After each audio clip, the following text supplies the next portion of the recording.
Universidad Deportiva del Sur, específicamente de la asignatura Principios de la Biomecánica.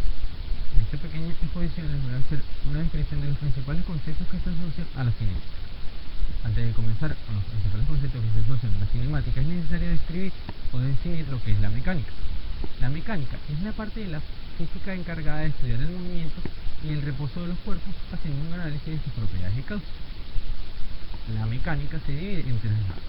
Es acá donde entra o donde aparece la cinemática, la dinámica y la estática. La cinemática es la rama de la mecánica que describe el movimiento de los cuerpos sin tomar en cuenta las causas que producen dicho movimiento. La dinámica es la rama de la mecánica que estudia el movimiento de los cuerpos analizando las causas que determinan dicho movimiento. La estática es la rama de la mecánica encargada de estudiar el equilibrio de los cuerpos. Estas tres ramas analizan el movimiento a partir de los vectores. ¿Qué es un vector? Es todo segmento de recta dirigido en el espacio, el cual posee unos elementos, los cuales tenemos el origen o punto de aplicación, la magnitud y la dirección. El origen o punto de aplicación es el punto exacto sobre el cual se inicia el vector, es decir, donde se inicia el movimiento.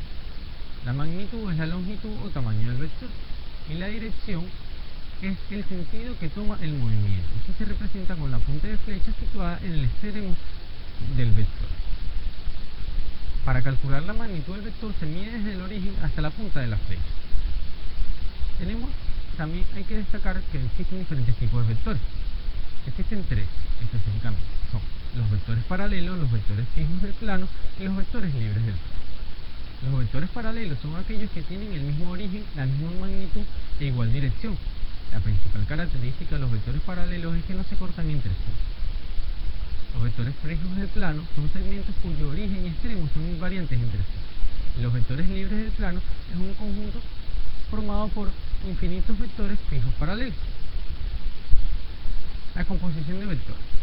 La composición de vectores representa aquel proceso mediante el cual se combinan dos o más vectores con el fin de hallar una resultante. En ella se realizan la suma de vectores y la resta de vectores. Las operaciones con vectores. Las operaciones con vectores son la suma de vectores. Por ejemplo, si tiene los vectores A y B en igual dirección, en estos se unen el extremo del vector A con el origen del vector B y nos queda el vector resultante C. Y en la resta de vectores, sean los vectores A y B con diferentes direcciones, se une el extremo del vector A con el origen del vector B y nos queda el vector resultante C. La descomposición de vectores. La descomposición de vectores es el proceso por el cual se reemplaza o descompone un vector por dos o más vectores que actúan en ángulos rectos el uno al otro. La cantidad escalar. La cantidad o magnitud escalar es aquella que queda definida por una unidad de medida y una cantidad numérica. Se representa analíticamente por valor numérico más unidad de medida. Un ejemplo de esta magnitud son la densidad, el volumen, la temperatura, la distancia recorrida por un móvil, la potencia, el tiempo, la masa, la resistencia, el voltaje, entre otros. La cantidad vectorial, por su parte, es aquella que queda definida por una dirección, una cantidad numérica y una unidad de medida. Se representa gráficamente por una flecha. Se representan analíticamente por dirección, magnitud y unidad de medida. Un ejemplo de magnitudes vectoriales son la fuerza, la rapidez, la aceleración y el desplazamiento. Como hemos podido apreciar, el movimiento es el principal objeto de estudio de la mecánica y específicamente de la cinemática. Por su parte, el movimiento del cuerpo humano o parte de él ocurre cuando se produce un cambio de posición experimentado por dicho cuerpo o parte de él con respecto a un sistema de referencia en el transcurso del tiempo.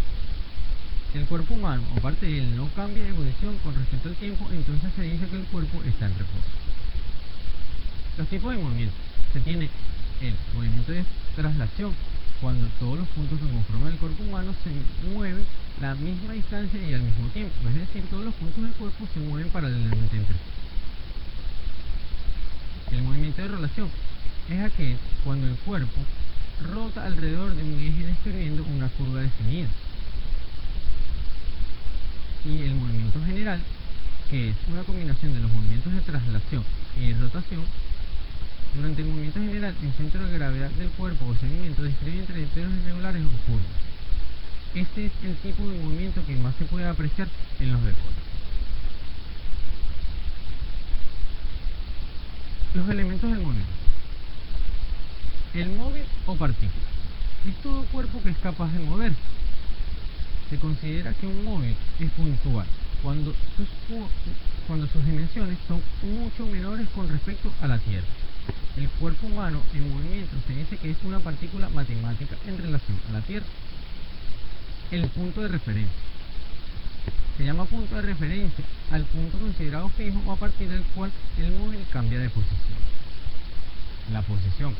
Se entiende por posición al punto donde se encuentra un móvil en un determinado instante de tiempo.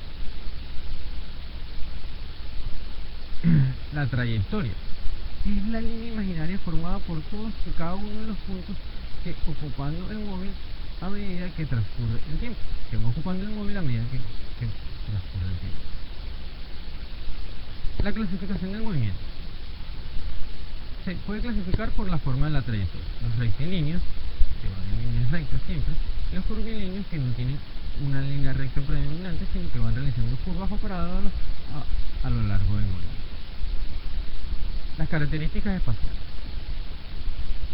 Las características espaciales del movimiento, como fueron explicadas anteriormente, con la cantidad vectorial, la magnitud vectorial y la escalar, se tienen como la distancia, la magnitud escalar, que es la que mide la relación de lejanía entre dos puntos.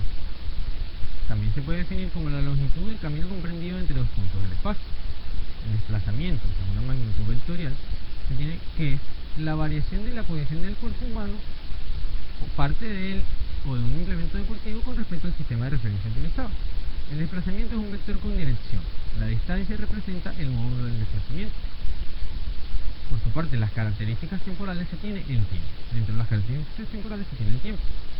El tiempo se entiende como la duración de las cosas sujetas a movimiento.